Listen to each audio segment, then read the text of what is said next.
is going to be about how to maintain a Honda generator for long-term storage. Do not believe what Honda tells you about the 2200 as being able to self-maintain by running it every month. I tried that for a couple of months and the thing plugged up. It must be the horrendous gasoline that we use today. And so what we're going to do is we're going to do how we always have done for all of our generators that have carburetors on them, to put them in for long-term storage, and that's to remove all of the fuel from the carburetor and the gas tank. So this is the procedure we will use. Okay, what we usually do, especially if it's been sitting for a little while, is we turn the engine on and let it run for a few minutes and warm up and make sure the carburetor is completely cleared and that there is no buildup of any kind of residue in the carburetor. So you put your choke on, you turn it to on, and and you open the vent on the cap, and away you should go.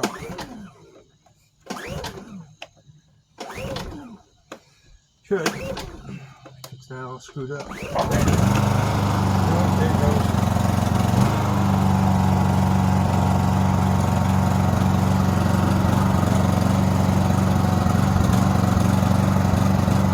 Now you let it warm up a little bit. Let's put it on,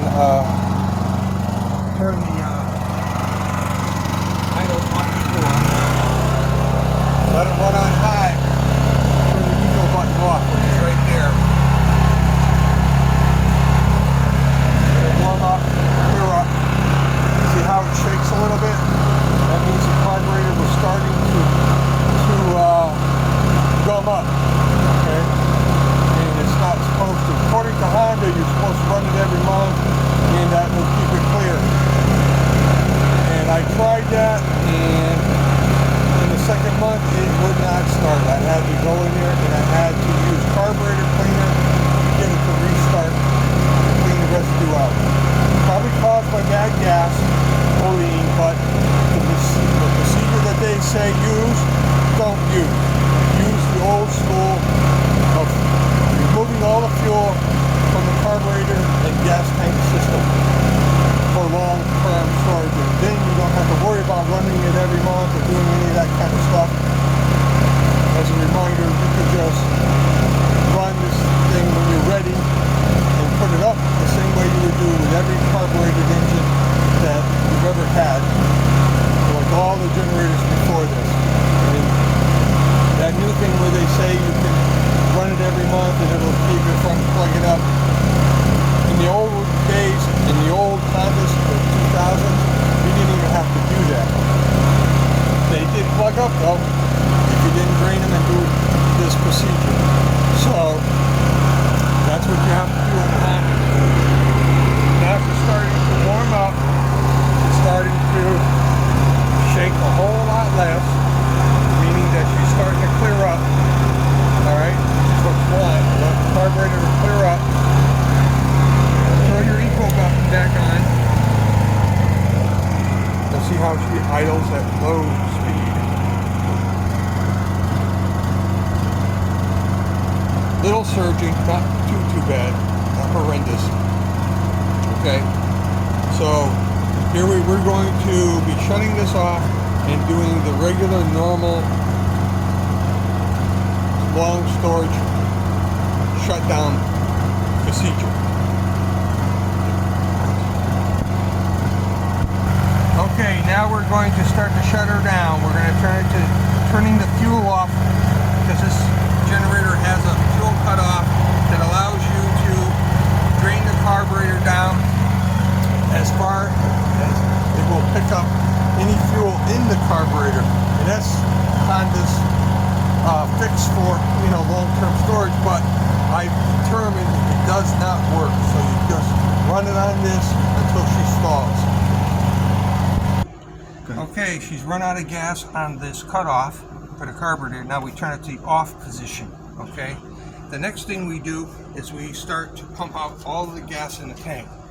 So you have to take your cap off the top, like so, and close it too, because you're not going to have that anymore. Okay, and in here there is a filter down in here to take out to, okay, you take that out like so, all right, and then you take your pump and you can pump the fuel from the tank, suck the fuel if you have one. If you have one. If you don't have one, you can, well, actually this one ain't gonna work. So if you get that, you're not gonna be able to use the pump, it won't fit. Okay? So then the next thing you can do is you can pour it out, okay? Or you can make sure when you put the screen back in, you put it in correctly. There's a little slot there for the cap, okay?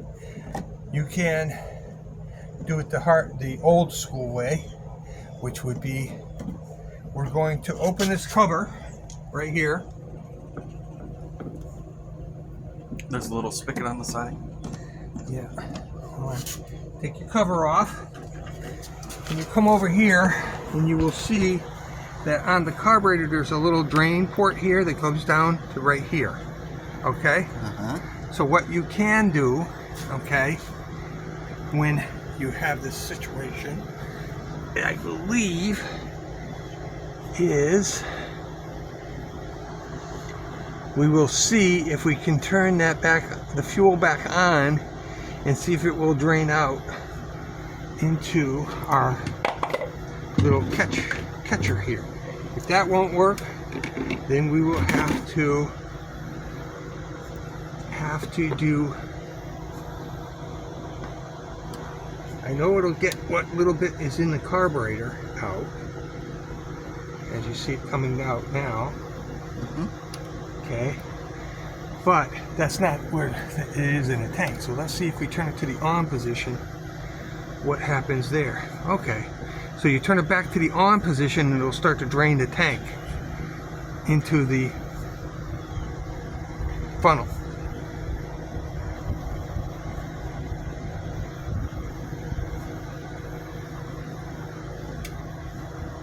And you'll just have to leave it at that and let it go until all of the fuel drains out into the funnel, into the small tank that you have on the bottom. Okay?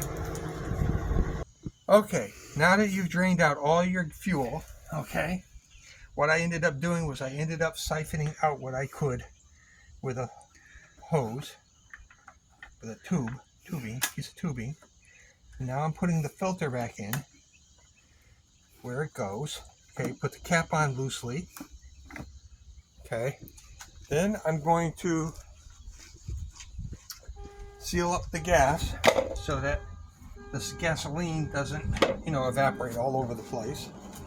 Okay, so we'll put the cap on the gas can and we'll put that away. Okay, so you're taking out as much gas as you can. Okay. The last thing you do is you make sure that you have drained out everything. Nothing's coming out of here. Now you want to put your screwdriver back in here and close the drain on the carburetor. That will keep all of make sure that you have all of the gas out. And now the gas is on. You can turn it to the off position and there will be no more gasoline going to the carburetor at all. And keeping that carburetor clean so that you won't end up having a problem later on down the road trying to start this thing. Then you put your cover back on. Okay. All right. We'll screw her back up. Close up the cover. Okay. Now it's more or less ready for long-term storage. Now, the other thing I do, because you can't get every drop of gasoline out of the tank, is I will leave this ajar or loose like this for a couple of weeks until I know that all of the gasoline has evaporated from the tank, and then I'll close it back up and call it a day. And Now she's ready for long-term storage. Now, had you run this more than 25 hours or even 20 hours or even 10 hours, you should change the oil as well.